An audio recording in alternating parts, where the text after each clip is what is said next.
Hello everyone, welcome to my new blog. সেদিন চলে গেছিলাম কলকাতা বুক ফেয়ারে। বইমেলা আমার অনেক ফেভারিট। প্রত্যেকটা জায়গায় বইমেলা হলে আমি তো আগেই রেডি হয়ে চলে যাই। আর এখানে আমি বাড়ি থেকে বেরিয়ে পড়েছিলাম বাস নেব বলে, কারণ আমার বাড়ি থেকে বইমেলা খুব কাছেই, 20 to 25 মিনিট লাগে বাসে। তারপরে আমি তো সঙ্গে সঙ্গে সেদিন বাসও পেয়ে গেছিলাম লাকিলি। বাসটা ফাঁকা পেয়ে আমি তো নিজে রেকর্ডিং করতেই শুরু করে দিয়েছিলাম। তারপর গান শুনতে শুনতে আমি পৌঁছে যাই বইমেলা প্রাঙ্গণে।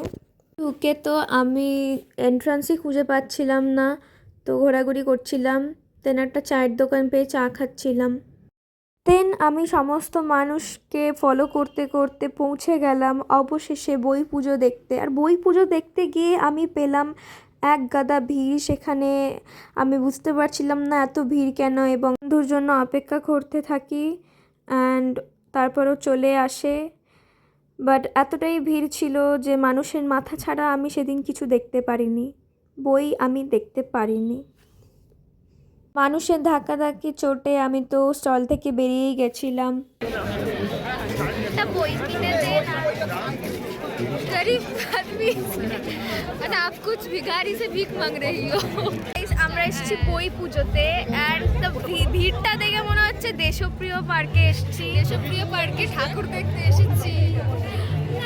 ঠাকুরটা খুঁজে পাচ্ছি না, মানুষ হেঁটেই চলেছে, বাট কোথায় চলেছে, ডেস্টিনেশনটা কোথায় সেটা বুঝতে পারছি না। বড় কন্টেন্ট ক্রিয়েটর, মিলিয়ন ফলোয়ার্স, অনেক ফলোয়ার্স, মিলিয়নে কামায় মাসে। সেটাই, ওটাই বাকি রয়েছে। সার্কাজম হচ্ছে গাইস, মানে ম্যানিফেস্টেশন করতে হবে। সকালবেলা উঠেই প্রণাম করতে আমি মনে করি হয়ে যাবে একদিন বার মিলিয়ে। আমার বান্ধবী ইউটিউবের টাকায় গাড়ি কিনবে, সেই বাড়ির সাথে আমরা পিকনিক করবো। 24 ডিসেম্বর পালন হবে আমার।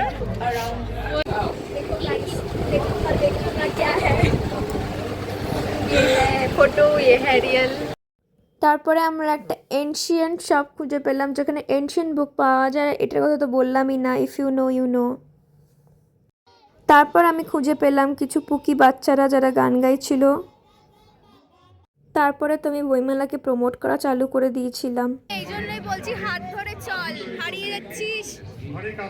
এই পাবলিকেশনের ছবি নেওয়ার একটাই কারণ এদের পোস্টার যেটা বাইরে লাগানো ছিল এটা আমার খুব ভালো লেগেছিলো।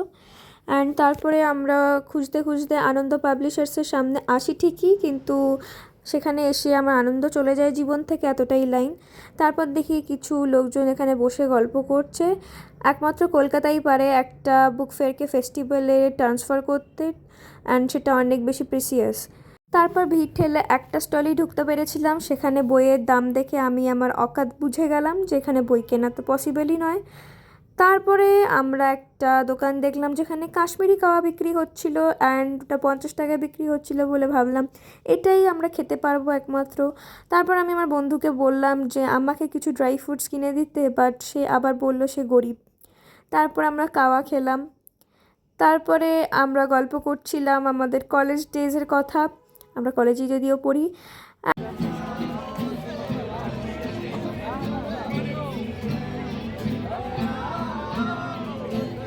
তারপর আমরা একটা আর্জেন্টিনা স্টলে ঢুকেছিলাম। সেখানে কি হচ্ছিল আমরা কিছুই বুঝতে পারিনি, তো বেরিয়ে এসেছিলাম। তারপর আমরা কিনেছিলাম একটা পাপড়ি চাট যেটা over priced and over hype ছিল। দেন আমরা মেলা থেকে বেরিয়ে যাই কথা বলতে বলতে, কারণ আমরা বুঝতে পারছিলাম না যেখানে কি করা উচিত। আর না বই কিনতে পারছিলাম না ঘুরতে পারছিলাম, এতটাই ভিড়। তো আমরা ঠিক করলাম যে CC1 যাব, যদিও চৈতিপর্ণার ফার্স্ট টাইম ছিল। তো হাঁটতে হাঁটতে আমরা পৌঁছে গেলাম CC1-এ। সেখানে ঘুরতে ঘুরতে আমরা গেলাম রুফটপে গিয়ে আমরা আবার ঘোরা শুরু করে দিলাম। তারপর আমরা গল্প করছিলাম দাঁড়িয়ে দাঁড়িয়ে, আর ওকে দেখাচ্ছিলাম ভাই এখানে কত কিছু কাণ্ড হয়েছে আমার সাথে, মানে স্পাইসি খবর অনেক আছে জীবনে। তারপর তো একটা গেমিং সেন্টারে ঢুকি আমরা, যেখানে সব কিছু অকাতের বাইরেই ছিল।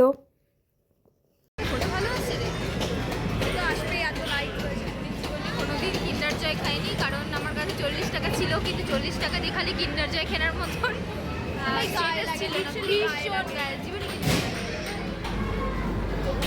তারপর আমরা ম্যাক্সে ঢুকি কালেকশন দেখার জন্য। মোটামুটি লেগেছিল কালেকশন।